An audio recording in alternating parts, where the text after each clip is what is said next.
Mana we, mana we, mana we, Patchouli. Mana, iyo iri kungwa ku mutima neza neza. Umva nirinze kuvuga ngo wakarya ariko neza neza. When we were 15, I remember the car rides, small fights, car. Ikaze ku Mubyeyi magazine. Niba uri mushya hano tuguhaye ikaze. Njye nibahizi Umutesi Lydia. Niba utarakora subscribe yikore nonaha kugira ngo tugumane ku Mubyeyi magazine. Muri aka kanya rero tugiye kurebera hamwe ibintu nkunda cyane. Tugiye kurebera hamwe parfum wakoresha ubundi ugahumura neza nk'umusirimu. Twihuse rero tugiye kureba dufite ubwoko bwinshi butandukanye. Reka mbereke twihuse. Hano mpafite iya mbere yitwa Vanille Fraise, ni marque ya Le Petit Plaisir. Umva utu duparfum turahumura, akaba ari mililitiro 110. Ni nyinshi pe, ni nyinshi rwose. 110 ni nyinshi ku buryo wayimarana iminsi. Fraise nyine, vanille fraise nyine murabyumva ko ari vanille na fraise bivanze. Reka mbumbire ukuntu ihumura. Ako nyine nkuko ndi kubabwira ni vanille nyine na fraise tu. Ndi kumva kazamuka.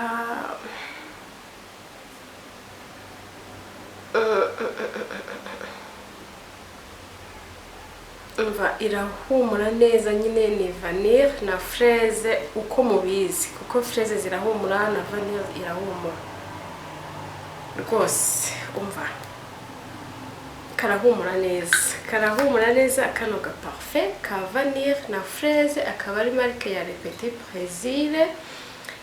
Ikaba yarakorewe mu Bufaransa, bya amaparfum mu Bufaransa. Umva aba ari amaparfum meza kandi original. Turagiye ku yindi parfum ya kabiri. Iyi parfum ya kabiri yitwa Chèvre Feuille, nayo ni marque ya Le Petit Plaisir. Hanyuma akaba yarakorewe mu Bufaransa. Reka nayo mbumvire ukuntu imeze.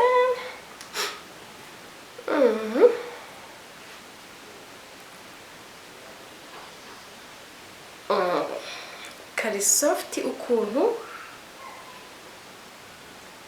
ugenda wumva kazamuka.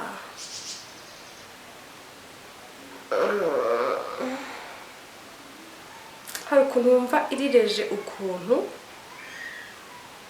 ntabwo ipika cyane ariko irahumura rwose. Urumva iri soft.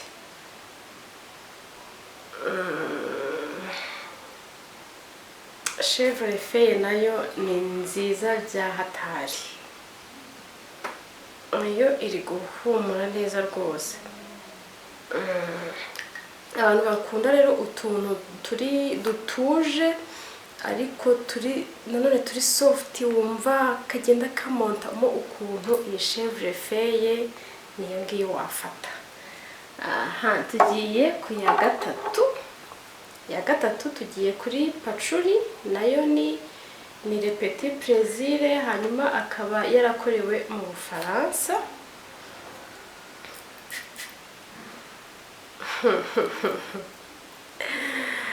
Mana we Patchouli. Mana, iyo iri kungwa ku mutima neza neza. Hari parfum witera ukumva murahuje neza, murafatanye. Mana, Patchouli ibaye Patchouli.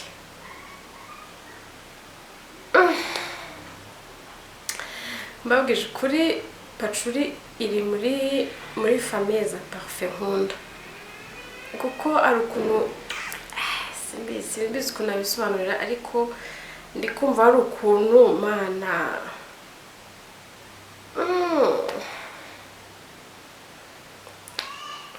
patchouli ngiyi irahumura nayo ni 110 mililitiro 110 ikaba yarakorewe mu Bufaransa yebaba we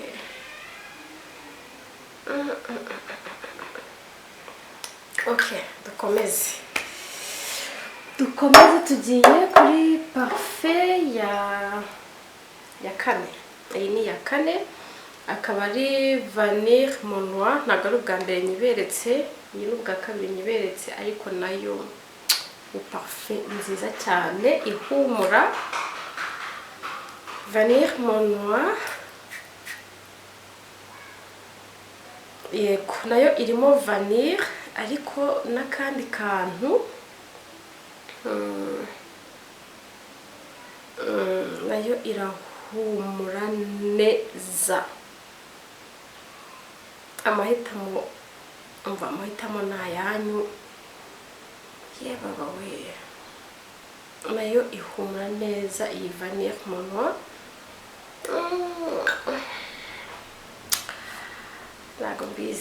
ntabwo mbizi kuko kugira ngo umujya mumubwira ngo duhitiremo ariko biragoye kuko utu duparfum duhumura neza ku buryo udashobora kumva tugiye ku ya gatanu yitwa Caramel katwumve Caramel ukuntu ihumura umva hari shokora za Caramel hari shokora iba irimo neza wagira ngo niyo umva nirinze kuvuga ngo wakarya ariko neza Caramel yuzuye nayo ni parfum nziza cyane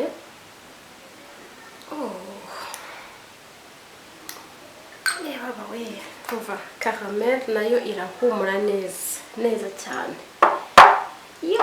tugiye ku ya nyuma yitwa Vanille Framboise hano harimo twa vanille twinshi harimo Vanille Framboise harimo Vanille Mon Noir hakabamo na Vanille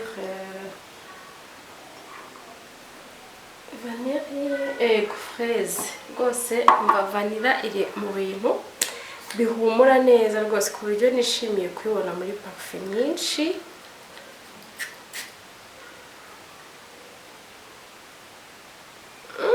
iyi ngiyi hari jus bijya guhumura kimwe utuntu two kurya n'utuntu two guhumura rero nkuko nta muntu wanga kurya nkuko nta muntu wanga kunywa ibintu bihumura nkuko abantu bose bakunda shokora mu by'ukuri resume niko izi parfum zimeze kuko uba wumva ari utuntu warya uba wumva ari utuntu dushimishije byari bizamuka ukumva bigeze ku mutima neza imana izi parfum zirahumura neza cyane ntabwo ari amakabya nk'ubu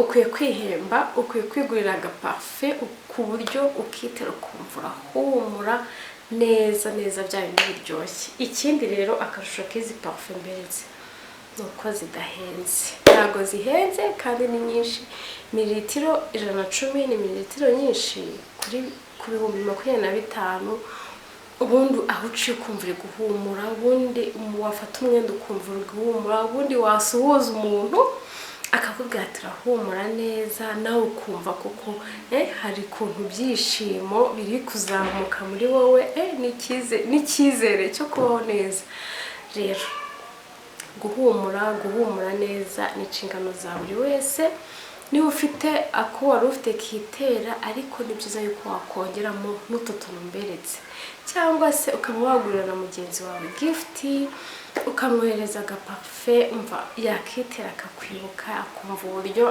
yes agira neza nuko rero izi parfum zose naberetse ndabashyiraho nimero nabwiye ko zigura 25, mwazisanga nanone muri Mike ahantu hakoreraga expo y'aba Egypt, niho twimukiye mu muryango wa A25.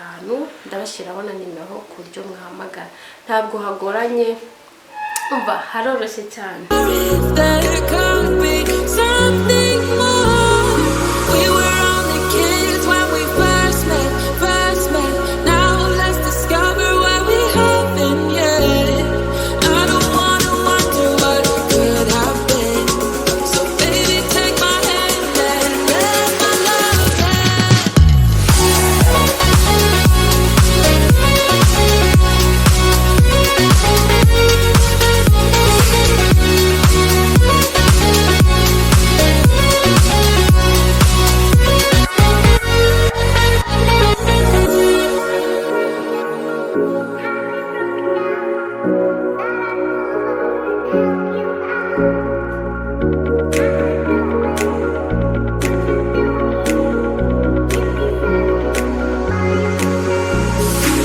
we're getting older.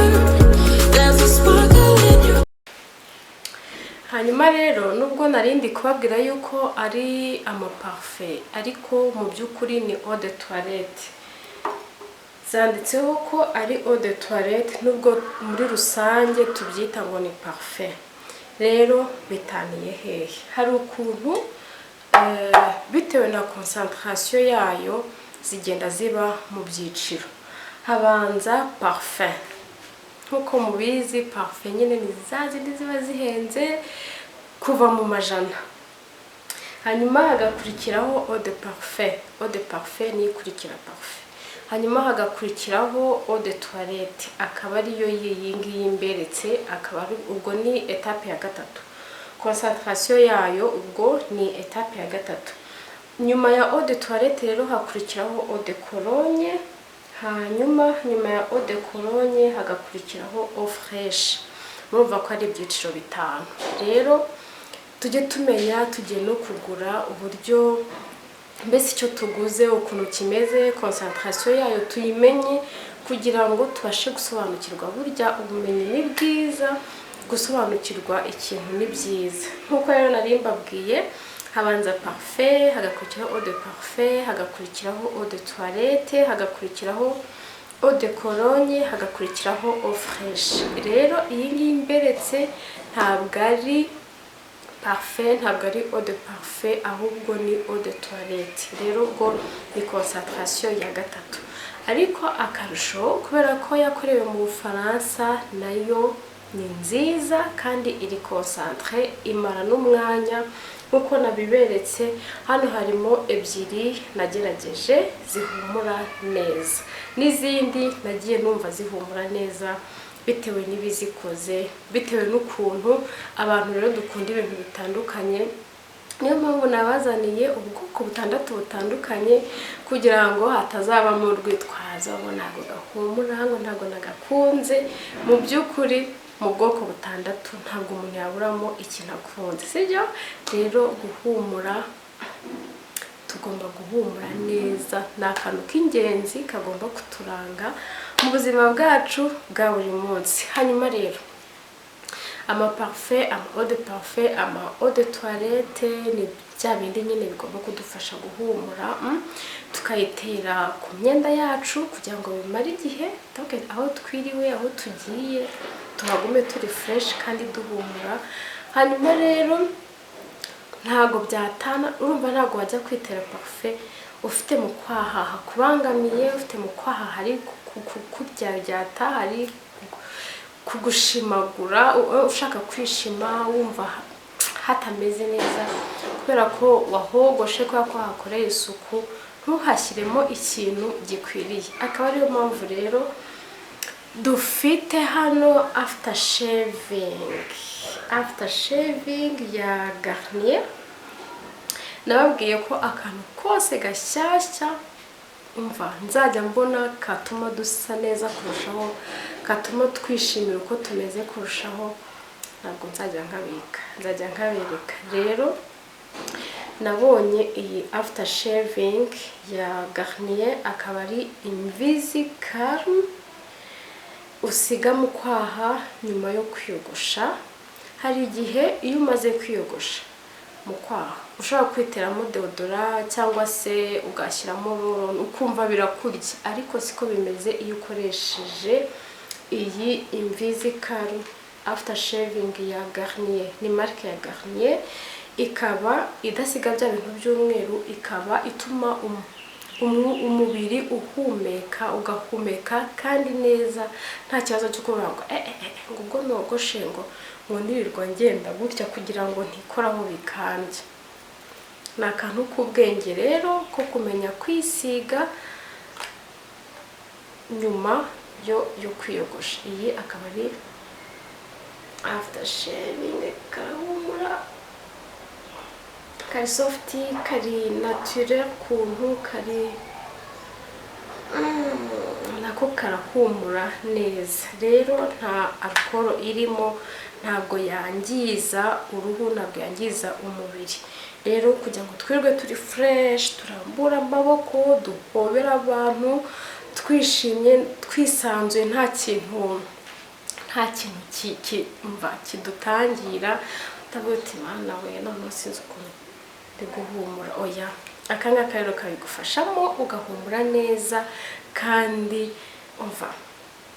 ukumva uri fresh muri wowe. Rero iyi ni marque ya Garnier, akaba ari Invisalm akaba ari after shaving wakoresha donc mu minsi 2 cyangwa 3 nyuma yo kwiyogosha umeze neza rwose. Rero ngiyi nta musirimu ugomba kumva atari comfortable nyuma yamaze gushavinga, sibyo?